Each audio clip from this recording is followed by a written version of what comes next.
up, Internet, and welcome to Embarkation Day here on Royal Caribbean's Navigator of the Seas. We just arrived here to the port of Los Angeles, about to embark on our 4-night Catalina Ensenada cruise.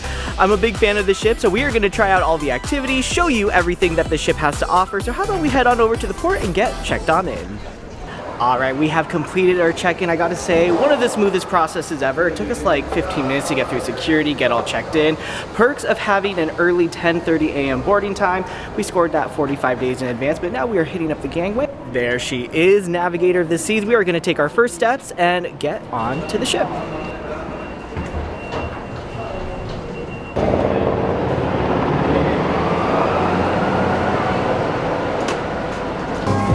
Knocked out our muster drill. We are here at the pool deck, and there are already some fun party vibes out here, and we've definitely built up an appetite with all the check-in process, so we are heading into the Windjammer buffet and gonna go pick up some lunch.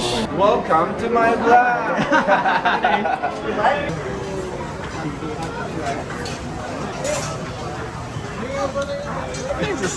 First meal of the ship here in the Windjammer. In front of me I got this Caesar salad, some pan-seared fish, this Alfredo pasta, and some pineapple. I'm trying to pace myself because we're going to be eating a lot of food across these 4 nights, and thankfully we did secure a table here in the Windjammer. Definitely very busy, as it always is on Embarkation Day, but I also want to show you this view right out the window. We have this gorgeous view of the port of Los Angeles here in San Pedro. Definitely very packed, but also a little cloudy today, so we're going to try to check out some activities outside. It's a little humid, but not cold enough for us to not hit the water slide. So we're gonna load up on some food and then go check out all of the perfect storm water slides.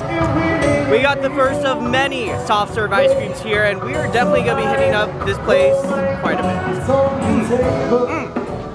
The time is now 1 p.m. and we finally made it into our stateroom, and we have not only a regular interior, and I've never seen this on a cruise ship, but we actually have an interior with a virtual balcony. There's a live camera pointed outside the ship currently showing the port of Los Angeles, and I gotta say, for the $40 extra upgrade, it's definitely one of the more unique features I've seen on a cruise ship. But look, you can see outside, and it definitely helps to be able to, you can see like the fake railing over here.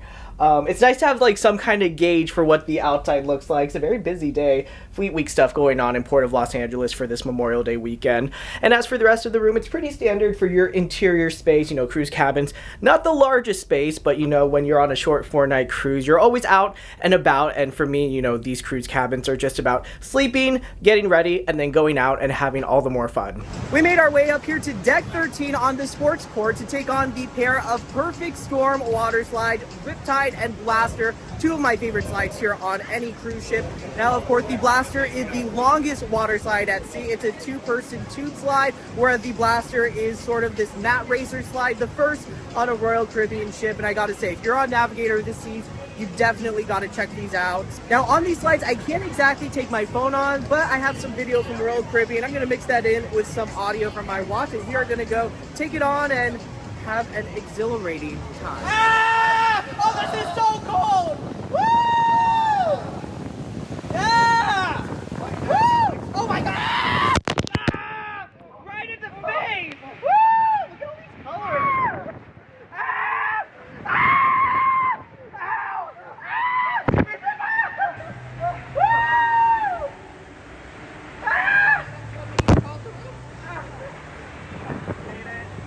Alright, we survived the Blaster. I gotta say, that one hurt my butt a lot. Every time we kept going up one of those little water chutes, it like kept squirting.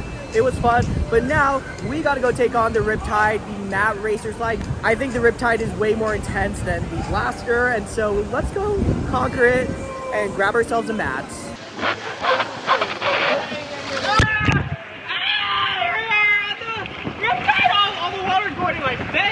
So I survived the Riptide water slide to make it to sail away, and we are here on deck number 5, forward part of the ship here at the helipad, which is a hidden gem here on Navigator of the Seas if you're trying to make it out for sail away. I mean, just take a look at this view.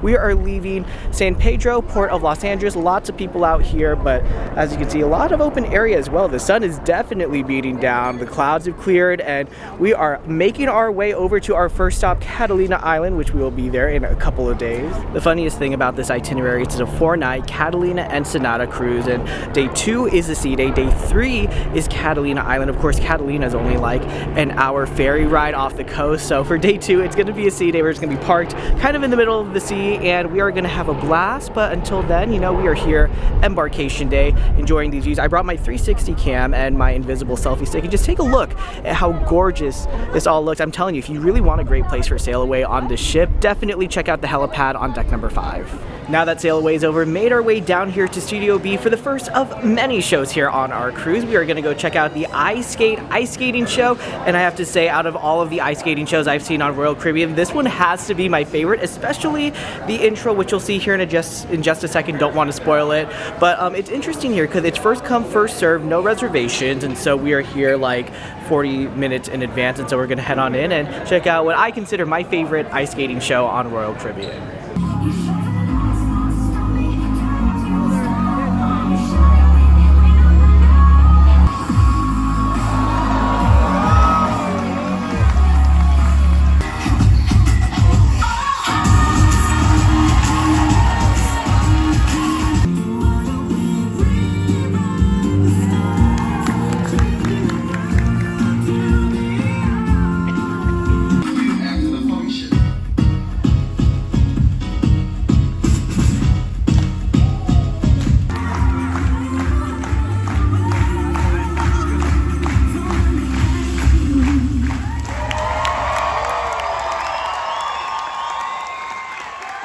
It is now dinner time. We made our way into the main dining room, deck number 5, for the 8 p.m. traditional dining, and I'm in a food coma. 3 full courses. I mean, take a look at this food. For my first course, I had the escargot and the Caesar salad. Loved that, especially the escargot.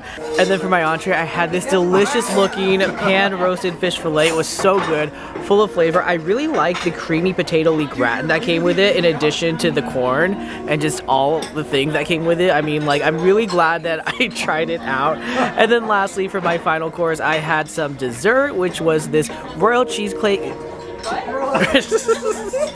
The royal cheesecake, one of my favorites, a classic, but I gotta say all 3 of these courses made for a delicious dinner, and Haley ordered 3 different desserts.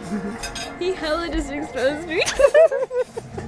Here now on the Royal Promenade, because the 70 Infernos disco party is about to kick off, and it's one of my favorite events on any Royal Caribbean ship, so how about we go check it out?